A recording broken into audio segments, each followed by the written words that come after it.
Good afternoon, everybody. I'm Raylene Marks. This is the Israel Brief, where you join me every Monday to Thursday for your top stories making headlines in Israel, and we all are brought to you courtesy of Lay of the Land. So let's get into those top stories. Yesterday, we brought you news that rockets had been fired from the Gaza Strip in response to what Palestinian factions are calling the assassination of Khader Adnan, a Palestinian Islamic Jihad chief who died in Israeli custody. He had embarked on a hunger strike for 86 days. Well, in the last 24 hours, some 104 rockets have been fired from the Gaza Strip as far in as the city of Ashkelon, sending over 2 million Israelis into their shelters. In response, the IDF have struck 16 Hamas targets in the Gaza Strip. Now, the rockets, many of them intercepted by the Iron Dome system, some landing in empty fields, but at least 5 of them caused significant damage. One hit a house, another hit a factory, and at least one person was seriously injured and 12 others moderately injured as a result of rocket attacks and the shrapnel that comes with it. Mortars were fired from the strip as well.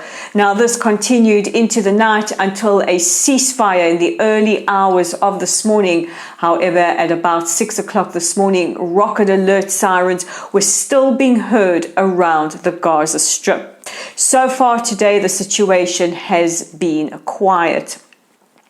Israel's Foreign Minister Eli Cohen met with his EU counterpart Joseph Borrell in Brussels.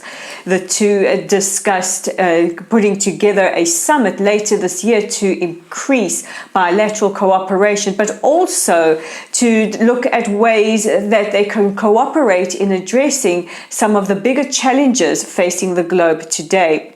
A summit will also include discussing regional peace efforts. Meanwhile, Joseph Borrell has said that relations between Israel and the EU remain strong, and this follows the tense relations that resulted in the meetings between the EU Parliament and the Israeli foreign ministers being suspended for at least a decade following the EU's opposition to the building or the increasing of settlements in disputed territories. Now, when he was foreign minister, Yair Lapid initiated the meetings between the EU Parliament and the Israeli foreign minister. Otzma Yehudit, the far-right party in the coalition government, have said that they will be boycotting all government votes in the Knesset today. They say that the reason for this is that they believe that the government's response to the rocket fire from the Gaza Strip was, in their words, feeble. Now, the Likud faction have issued their own statement in response to that, saying that the Prime Minister, the Defense Minister, the IDF and the security forces are the ones who decide on how most effectively to respond, and that final decision sits with the Prime Minister, and if Itamar Ben-Gvir doesn't like it, he can always leave the government. Strong words indeed from the Likud, especially if you consider that if members of these parties or this party does decide to leave the government, this could collapse the coalition government as it currently stands. And then finally, you're going to need tissues for this, because I did and might soon again. It is just over a month since the terror attack that saw the brutal murders of Lucy, Maya and Rena D. As many of you know, Lucy, as a final act of absolute kindness, her family donated her organs to at least 5 different recipients. Well, yesterday, the D family met with at least 3 of these recipients, including Lital Valencia, who was suffering from heart failure.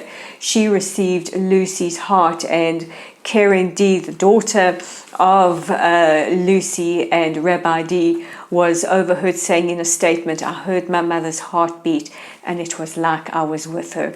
Yes, I'm also battling to hold it together right now. And that brings us to the end of today's broadcast. But don't forget to check out our website at www.layoftheland.online. We have an excellent op-ed from Adam Levick from CAMRA, all about the Guardian newspaper and their heinous anti-Semitic cartoon. We'll also have some coronation coverage coming up over the weekend. Our Facebook page is at Lottel Site. Our YouTube channel is at The Israel Brief. You guys know what to do. Click on that subscribe button, like us, share us, and we're on Twitter where you can follow us at Lay of the Land 5. I'm Riley Marks. This is The Israel Brief, and join me again tomorrow for your top stories.